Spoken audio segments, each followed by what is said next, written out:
6 dicas para te ajudar na jornada do zero até o primeiro milhão. Porque eu sei, passei por isso, que o primeiro milhão é uma marca muito significativa para o investidor, tanto porque é um número bonito, né, redondo, 1 seguido de 6 zeros, por mais que hoje a gente tem que reconhecer que 1 milhão é muito menos dinheiro do que era antigamente. Você pega lá na criação do Plano Real, ter 1 milhão naquela época significava comprar muito mais coisas do que nós podemos comprar hoje com essa mesma cifra de 1 milhão. E como que você pode fazer para acelerar a sua escalada do zero, que geralmente é onde as pessoas começam, né? Alguns até no negativo, começam saindo das dívidas, falaremos disso aqui, para o seu primeiro milhão. Então separei 6 dicas aqui para tentar deixar a jornada de vocês mais simples do que foi a minha, através do aprendizado com os erros, né? Experiências de outras pessoas. Então, a primeira coisa que eu falaria para o investidor que está começando agora é defina uma meta.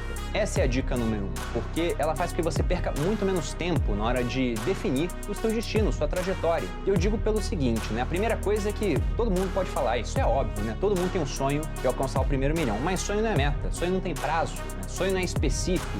Então, o que eu quero é que você defina um valor de fato, aqui no caso seria o primeiro milhão, e coloque um prazo para chegar até esse valor. Porque tendo um prazo, esse prazo vai te forçar a adotar certas condutas para que seja mais crível alcançar aquele objetivo. Então, por exemplo, né, o que eu aconselho, principalmente aqueles que são mais jovens, que estão entrando no mercado de trabalho agora, defina uma meta de longo prazo. Por mais que você não tenha muita ideia de como você vai atingi-la lá na frente, porque muita coisa muda ao longo do tempo. Se há 5 anos alguém chegasse para mim e falasse, Bruno, daqui a 5 anos, né, lá em 2016, falassem, em 2021 você vai ser dono de um baita curso de finanças, que já vai ter mais de 20 mil alunos, vai ter faturado pra caramba, vai ter quase 1 milhão de seguidores no Instagram, 500 mil no YouTube, vai ser dono do segundo maior podcast de negócios do Brasil. Eu falo, cara, você tá doido, né? Como é que isso tudo vai acontecer em apenas 5 anos? E foi exatamente o que aconteceu em 5 anos, mostrando que a gente não sabe o que vai acontecer no futuro. Por isso, para metas de longo prazo, por mais que você não tenha ideia daquilo que você vai fazer, você pode ousar mais do que nas metas de curto prazo. Tem até uma frase do Tony Robbins que mostra, né, que geralmente as pessoas fazem o contrário. Elas superestimam o curto prazo enquanto subestimam o longo. Quantas pessoas vocês não conhecem que colocaram como meta que em 2021, na virada do ano, ajeitar as finanças, ganhar muito dinheiro, por exemplo, né, zerar dívidas, encontrar amor da vida, emagrecer não sei quantos quilos, entrar em forma, tudo no mesmo ano. 3 coisas importantíssimas e muitas vezes complicadas de serem feitas, não é simples, né? Passando o ano novo de roupa amarela e cueca vermelha para ver se vai conseguir essas 2 metas aí com a ajuda do oculto aí, de forças sobrenaturais, sei lá, tem louco para tudo. Mas o que eu digo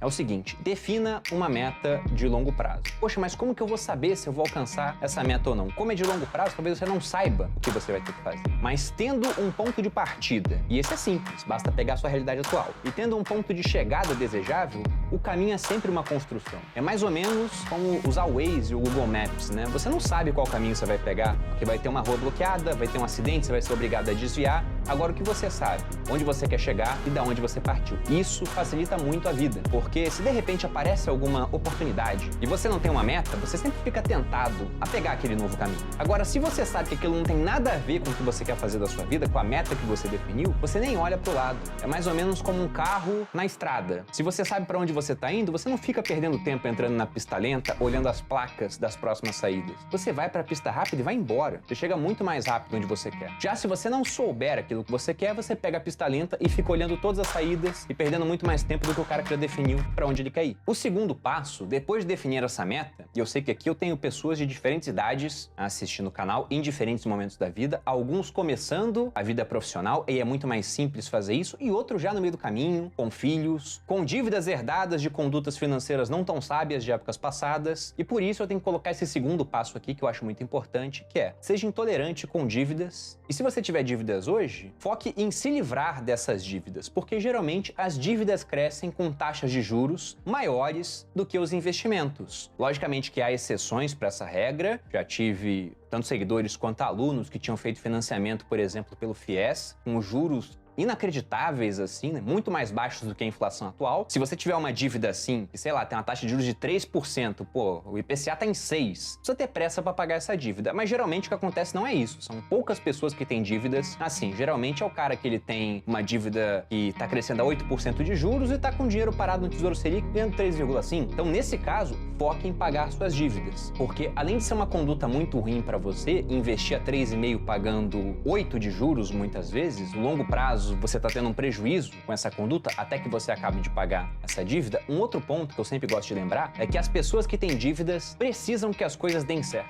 Elas ficam muito mais frágeis do que quem não tem dívida e, pelo contrário, tem caixa. Quando alguma coisa de muito ruim acontece no mundo, como aconteceu em 2020, pessoas morrendo, negócios fechando, muita gente quebrando, perdendo emprego, preços de ativos financeiros no ano passado caindo pra caramba, principalmente no momento de incerteza, e nisso aí, aqui pro Brasil, tudo caiu, né? O que subiu foi o dólar. E mesmo assim a bolsa lá fora caindo também. Então imagina a pessoa que está endividada e que muitas vezes, além da dívida, tem o seu negócio fechando, tem o seu emprego sendo ameaçado. Ela está muito mais frágil do que aquela pessoa que até pode estar sendo ameaçada também, mas tem reserva. O que, dependendo, pode pegar essa reserva para comprar ótimos ativos financeiros por preços melhores. Então ter dívidas, principalmente dívidas caras, é estar um passo mais próximo da ruína. E eu sou intolerante com dívidas. Até algumas pessoas podem comentar aqui, Bruno, mas não existe uma certa alavancagem inteligente? Você pega um dinheiro emprestado por juros muito baixos, né? Como eu disse, essa é uma exceção. Mas geralmente eu vou evitar sempre qualquer tipo de endividamento. Geralmente eu prefiro não carregar esse ônus comigo, a não ser que seja realmente um negócio totalmente fora de série, do tipo que não aparece para quem tem dinheiro. A não ser que você seja muito amigo do governo, e talvez apareça. Porque essas dívidas com taxas muito baixas, isso é Minha Casa Minha Vida, é o FIES. Então são coisas que o governo faz para quem tem menos condição ou para quem é muito amigo, como eu falei, que era o BNDES emprestando dinheiro aí a juros menores que o da poupança durante um certo período da nossa história. Mas tirando isso, foque em quitar as dívidas. Se você não tem, ótimo, já podemos partir para a dica número 3, que é poupar muito mais do que as pessoas acham razoável. Porque geralmente, né, as pessoas aqui no Brasil não poupam. O índice de poupança do nosso país é muito baixo comparando com outros países. E há vários motivos para isso. A nossa moeda não é uma moeda forte, isso desestimula a poupança. Para que eu vou abrir mão do meu consumo presente pensando em ter um poder de compra maior no futuro, se a moeda não para de perder valor? Aqui eu tô dando até uma definição mais elegante, as pessoas não pensam muito nisso, elas só estão consumindo. E a renda do brasileiro também é baixa, em comparação com outros países. E você pode até pensar, poxa, mas como que a renda é baixa, né? O salário muitas vezes parece muito para quem paga e pouco para quem recebe. A gente tem impostos sobre consumo muito altos, que oneram principalmente os mais pobres. Dando um exemplo aqui básico, vamos supor que você, empreendedor, queira contratar alguém para a sua empresa. E você quer pagar um salário mínimo. Vamos arredondar aqui para R$1.000, tá um pouco mais alto do que isso hoje para essa pessoa. Você quer que ela receba somente esse mínimo. Só que para pagar 1.000, você tem que ter 2.000 separado, porque afinal de contas você tem que fazer uma provisão para férias, 13º, FGTS, INSS, uma provisão para possível processo trabalhista. Então vai ser mais ou menos o dobro, também simplificando essa conta. Ou seja, para pagar 1.000, você tem que ter 2.000 separado por mês. Só que para essa pessoa receber 2.000, ela tem que produzir pelo menos aquilo que ela vai receber, você concorda? Na verdade não, tem que produzir mais, porque dependendo da sua empresa, se for uma empresa do Simples, por exemplo, você vai ser tributado não com base no seu lucro, mas sim com base no seu faturamento. Ou seja, você fatura, menos os custos, você teria o lucro. Se for positivo, né? Se os custos forem mais altos do que o faturamento, você tem prejuízo. Então o pessoal pensa, vai pagar imposto sobre o lucro. Não, é sobre o faturamento. Então, vamos supor que você seja tributado em 20%. Para pagar 2.000 para essa pessoa, para ficar no 0 a 0, ela tem que produzir 2.500, 20% disso iria de imposto para o governo, sobra os 2.000 e aí ela ganha os 2.000 tendo produzido o mínimo para que ela possa ser recompensada por aquilo. Se ela não conseguir produzir isso, com o tempo você vai acabar demitindo essa pessoa. E repare que nesse jogo o empreendedor está no 0 a 0. É simplesmente pensando em uma pessoa que tem que produzir para manter o seu próprio emprego. E aí ela produz 2.500, ela é contratada por 2.000, mas ela só recebe 1.000 mês a mês. E quando ela vai consumir, você pega lá na carne, mais de 30% é imposto. Você pega a cerveja, mais de 40% é imposto. Você pega a conta de luz, um monte de imposto, né? Varia de estado para estado. Pega a gasolina. Gasolina também passa de 60%, dependendo do local onde você está abastecendo o seu veículo. Lembrando que energia e gasolina são insumo para tudo que se produz no país. Então, no final das contas, vamos considerar que essa pessoa está gastando do que ela consome uns 40% em impostos sobre consumo que estão escondidos. Ela não vê que tem imposto. Simplesmente está pagando e já está embutido no preço. Então, tirando 40% dos 1.000, ela está consumindo, de fato, R$600. E isso que eu estou pegando uma remuneração que não sofre cobrança de imposto de renda. Porque lembre-se que no Brasil, se você ganha um pouquinho menos de 2 salários mínimos, você já está pagando 7,5% de imposto de renda. Então, por isso, né, que ganhando pouco, muito imposto sobre consumo, o brasileiro ele vai poupar muito pouco. Muitas vezes, nada, inclusive, vai ter dívidas, né? né? Voltamos ali para a dica número 2. Então, nesse caso, você tem que conseguir sair dessa roda, o que nem sempre é simples. É muito mais simples para quem ganha mais dinheiro comparado com quem ganha menos. Mas conseguindo sair, foque em poupar dinheiro. Quanto? Qualquer coisa é bom, né? No mínimo, ali eu diria que uns 10%. Mas, se possível, para seguir a dica à risca, sei lá, 20%, 30%. Eu disse aqui, né? Poupe mais do que as pessoas acham razoável. Qual é a medida para isso? É subjetivo. É chegar pro seu círculo social e perguntar, você poupa quanto? E você? Aí você fala o seu, eu poupo 30%. O pessoal tem que se surpreender, falar assim, nossa, você poupa 30%? Então esse, na minha opinião, tem que ser o seu raciocínio. Eu, por exemplo, assim que eu me formei, né, foi em 2010, eu comecei a poupar 30% daquilo que eu ganhava como remuneração, com base no seguinte raciocínio. Repare que para mim foi muito mais simples, né? Em dezembro eu estava ganhando mais ou menos uns R$1.000, como cadete na Academia Militar das Agulhas Negras. De repente, em janeiro, eu estava ganhando 4.500. E praticamente nada na minha vida tinha mudado muito. Então, se antes eu ganhava R$1.000, será que eu não conseguiria um mês depois viver com R$3.000 poupando 1.500? Conseguiria. Então repare que é mais simples, né? Se você já tem família, tá casado, tem filhos, vai ser bem mais complicado. Mas faça essa transformação, nem que seja aos poucos. Até porque se você não poupar, como é que você vai fazer para investir o dinheiro de maneira a conseguir conquistar a sua meta de chegar no milhão, por exemplo, em 10 anos? Então a poupança é necessária. Até porque depois de poupar, e se você tivesse dívidas, usar essa poupança para quitar, né, com mais foco essas dívidas, começa a quarta dica, que é investir o seu dinheiro de maneira recorrente, corriqueira, mesmo que o ambiente seja nada corriqueiro, que geralmente é o ambiente mundial. A gente pensa que, nossa, 2021 é um ano doido, né? Muita coisa acontecendo. Mas repare que 2020 também, e 2019 também, e 2018 também, né? Ano de eleição, por exemplo, onde muita gente fala, era óbvio que o Bolsonaro ia ganhar a eleição. Vamos lembrar que o cara toma uma facada. Onde é que é a obviedade nisso? Aí você volta em 2017, mesma coisa. Não tem obviedade, não tem ano fácil. Todo ano é um ano onde coisas novas estão acontecendo e que poderiam ser motivo suficiente para você pensar, eu não vou investir, porque não tá na hora ainda. Mas a verdade é que não tem hora certa para você começar a investir. Você tem que investir recorrentemente, se possível de maneira mensal, mesmo que o ambiente não pareça propício a isso. E repare que investir recorrentemente não significa investir sempre na mesma coisa. Eu sou um grande adepto da diversificação de portfólio. E para mim, diversificação é investir não só em diferentes ativos, mas também em diferentes moedas e em diferentes países, para que você não esteja submetido a uma única jurisdição, a um único risco político. Ainda mais se esse único risco for aqui no Brasil. Estudando a história do Brasil, nós somos um país que ao longo do tempo destrói valor. É isso que acontece aqui. Basta ver a trajetória das nossas moedas. O real, nossa 10ª tentativa de moeda, e aqui no começo do vídeo eu mostrei o efeito da inflação ao longo dos últimos 26, quase 27 anos. E não foi nada legal. Se voltar antes do plano real, é pior ainda. E para essa parte dos investimentos, além do que eu já falei aqui de diversificação, que talvez seja até um negócio óbvio hoje em dia, são raras as pessoas que elas não falam que você deve diversificar o seu capital, tem umas outras subdicas dentro dessa dica principal. A primeira delas é que no começo, principalmente no começo, mas não que perca tanta importância assim ao longo do caminho, mas é que no começo o aporte é muito mais importante do que a rentabilidade que você consegue na sua carteira. O que eu quero dizer com isso? Vamos supor que você seja um baita de um investidor, de nível Warren Buffett, 20% ao ano de retorno. Se você tiver pouco dinheiro aplicado no mercado financeiro, você tem 20% de retorno, que é um baita retorno, na média aí ao longo dos anos, sobre um patrimônio pequeno. Isso não faz tanta diferença assim. Isso faz muito mais diferença quando seu patrimônio já é grande. Agora, no começo, costuma ser muito mais interessante, ao invés de ter muito tempo gasto no mercado financeiro, focar em ganhar mais dinheiro, né? Que é a nossa próxima dica, inclusive, dando um spoiler, porque assim você consegue investir mais dinheiro e nesse começo, onde o seu dinheiro investido é menor, o que vale mais é esse aporte em comparação com a rentabilidade. Então, foque no começo, principalmente, em adquirir esse hábito de investir e construir uma carteira, mas não se preocupe tanto com rentabilidade, com os melhores pontos de entrada em cada ativo, porque é muito mais importante investir do que não investir. Se tiver uma melhor rentabilidade, melhor, mas o mais importante é o dinheiro nessa primeira hora. E um outro ponto é que no começo é muito desanimador, porque você pensa, nossa, tô começando, para chegar do 0 até os 100 mil vai demorar um tempão. E vai, porque o começo é sempre mais difícil. De 0 até 100 mil demora mais do que dos 100 mil até os 200, que também demora mais do que dos 200 até os 300, que por sua vez costumam demorar mais do que os 300 até os 400 e assim vai. Por um simples motivo, vamos supor que a taxa de juros se mantenha constante durante esse período. Dando exemplo aí, 5%, apenas para ficar algo mais didático. Se no começo você tem 10 mil reais, 5% sobre 10 mil reais são 500 reais. Não é tanta coisa assim. Não vai mudar a sua vida esses 500 reais. Agora repare que quando você tem 100 mil, os 5% já passa a ser 5 mil reais.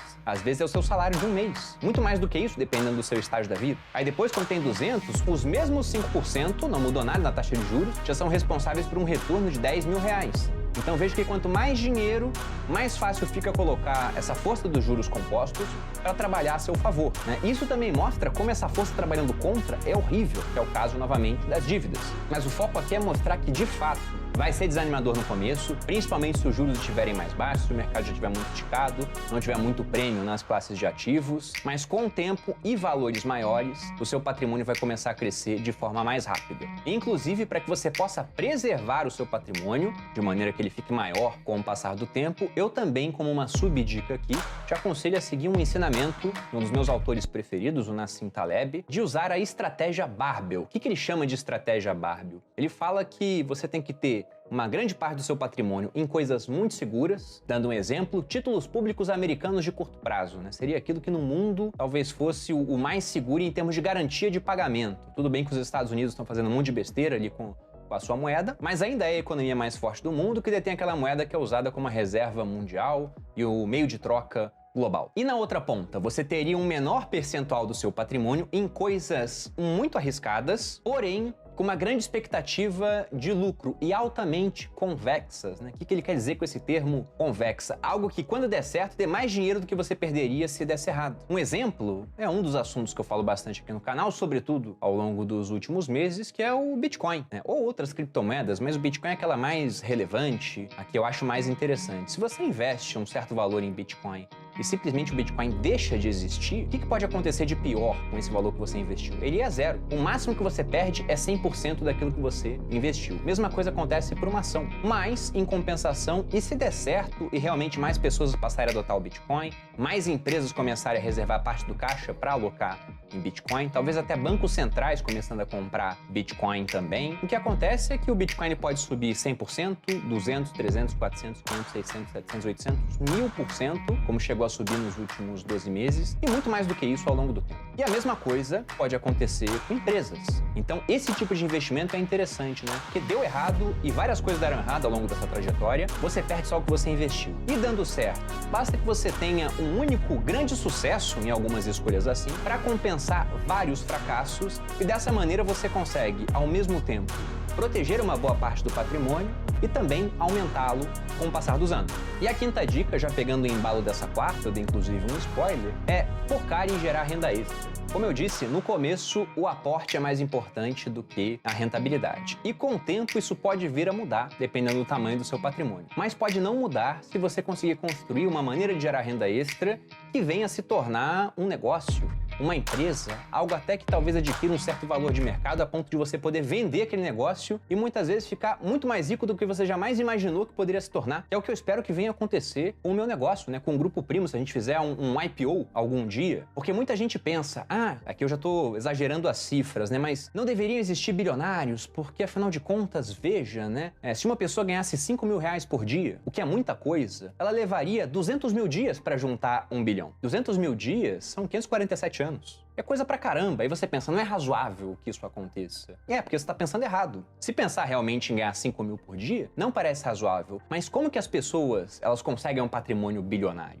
Não é juntando 5 mil por dia e guardando num cofre, numa conta bancária. Não. É construindo um negócio que de repente dá 10 milhões de lucro no ano, o que é uma cifra muito mais realista em termos de lucratividade. Meu negócio já faz mais do que isso, e não nesse ano, já fez isso em anos passados, né? Nesse eu espero que faça bem mais do que isso. Na verdade, se for pegar somente os 2 primeiros trimestres, já passamos disso. Então estamos bem. Agora imagina que eu consiga vender o meu negócio para uma pessoa que avalie, nossa, o seu negócio é muito bom, tem uma barreira de entrada boa, você cresce pra caramba, então estou disposto a comprar o seu negócio por 100 vezes o lucro que você dá no ano. Se esse lucro for de 10 milhões, 10 vezes 10 milhões, 100 milhões, 100 vezes 1 bilhão. Então é assim que pessoas ficam bilionárias, vendendo partes ou um negócio todo que são altamente lucrativos e que possam crescer de maneira incrível, né? Muitas vezes exponencial. Mas isso, como eu disse, é um bônus. Eu não espero que todo mundo que comece a gerar renda extra chegue nesse estágio, né?